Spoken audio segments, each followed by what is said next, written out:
Karena dendam. Oke, saya lompat ke persidangan pada saat mendampingi. Kalian tahu kalau pledoi kalian itu dikesampingkan oleh hakim.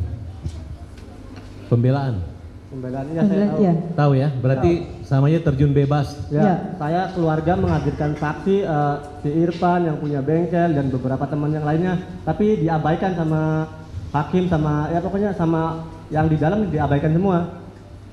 Ya, itu jelas sekali bahwa pledoi tidak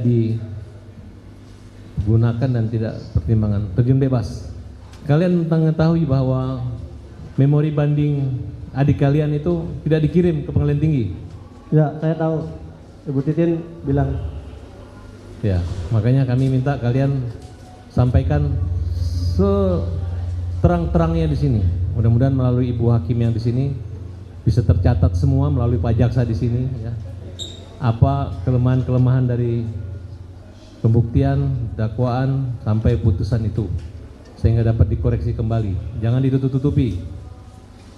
Kemudian, apakah di pengadilan kalian mendapat satu yang namanya perlindungan, kemerdekaan, kebebasan dengan cara mungkin perlakuan adanya penangguhan penahanan, satu.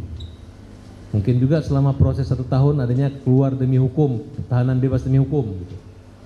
Kalau mengingat perkara ini melampaui waktunya, putusan Mahkamah Agung itu bulan Agustus tahun 2017, hampir 1 tahun. Itu memang dalam catatan kami tidak digunakan hak bebas demi hukumnya. Nah, apakah hakim ataupun Bapas saat itu terlihat melindungi kepentingan daripada anak Saka Tatal atau tidak? Tidak. Jelaskan kenapa tidak? Karena Saka sudah bercerita yang sebenarnya, tetapi tetap saja harus sesuai BAP. Sedangkan BAP yang pertama kali dibuat dari tanggal penangkapan 31 sampai 15-16 itu bukan karya Bu Titin. Bukan. Hanya secara formalitas menandatangani aja. Ya. Tapi hak-hak perlindungan anak tidak dijalankan sebagaimana mestinya oleh Bapas maupun polisi, jaksa dan hakim saat itu. Ya. Yakin? Yakin. Apakah ada perlakuan kasar atau keras atau mungkin dimarahin anak ini? Iya, ada. Pada saat proses sidang. Coba cerita, apa persoalannya? Karena waktu itu seingat saya, dia itu suruh bercerita pertama. Dia sudah bercerita apa yang terjadi selama dari tanggal 27, apa yang dia lakukan. Dia bersama teman-temannya, yaitu Sadikun kan. Dia mau pergi berisi motor, terus ke bengkel. Dia tuh sudah bercerita sesungguhnya, tetapi saya menyaksikan itu tuh hakim tidak percaya. Selalu diarahkan ke BAP lagi. Contohnya kalimat apa yang membuat hakim? Apa ya? Dia tidak percaya kalau ada bengkel buka malam-malam. Seperti kalimat apa penyampaian? Mana ada bengkel buka malam-malam? Dibentak? Ya, Iya, saya masih keras ingat. sekali itu. Di otak saya masih terngiang-ngiang. Keras. Kemudian katanya ada pihak polisi yang telah memberi kesaksian membanting pintu atau ngamuk. Iya betul. Setelah dihadirkan itu Pak polisi, lalu saat dia mau keluar, suaranya keras sekali. Padahal itu sidang anak dan tertutup. Jangankan anak Saka yang pada saat itu ya, saya sendiri merasa emang seperti ini tah. Saya tidak mengerti kenapa seperti ini gitu. Apakah itu kalian rasakan sebagai bentuk intimidasi, ancaman, dan bukan sikap untuk perlindungan anak? Iya. Itu kayak ancaman. Kalau yang melindungi tidak mungkin harus seperti ini. Jadi pada dasarnya sidang Saka itu seperti sidang dewasa. Karena waktu itu Saka tuh tinggi.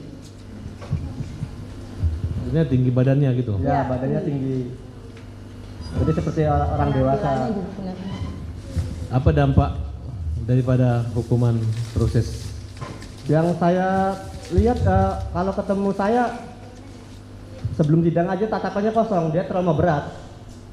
Jadi dia tuh nggak bisa ngungkapin apa yang dia harus ungkapin gitu loh. Beda jauh sama sekarang. Jadi dia tuh cuma ngomongnya ngomongnya nggak bisa diungkapin semua. Ngomongnya sepotong-sepotong, paling kayak disuruh ngaku, kayak gini. Jadi dia tuh nggak sedetail yang sekarang. Baik, mungkin itu aja dari saya. Silakan. Dilanjut.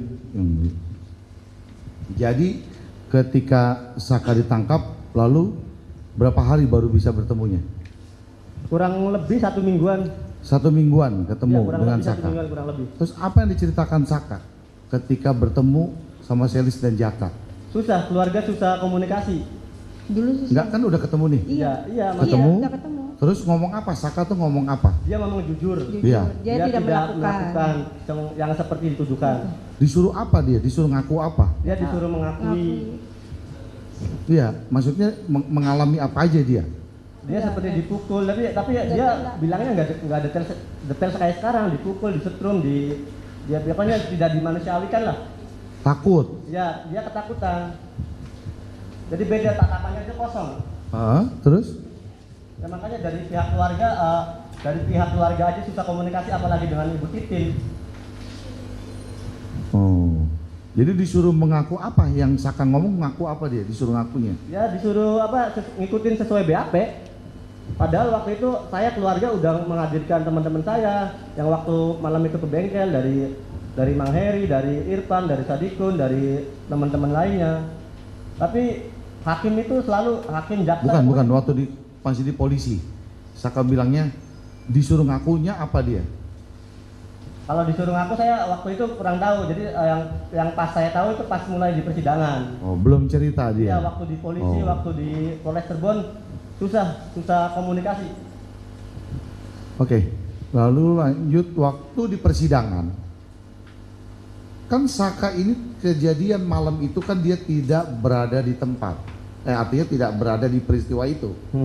Lalu siapa aja yang bersaksi ketika sidang di 2016 itu, siapa yang bersaksi bahwa meyakinkan Saka itu tidak ada di tempat? Siapa yang memberikan kesaksian itu? Siapa? Itu Liga Akbar, terus ada Bukan maksudnya apa? Yang meringankan. ya, yang menjelaskan bahwa Saka kan bersama dengan saya malam itu atau gitu. Nih, Siapa? Sadikun, saya hadirkan Sadikun, lalu saya hadirkan Bang Heri, lalu saya Irfan, sama yang sudah meninggal almarhum kalau nggak salah namanya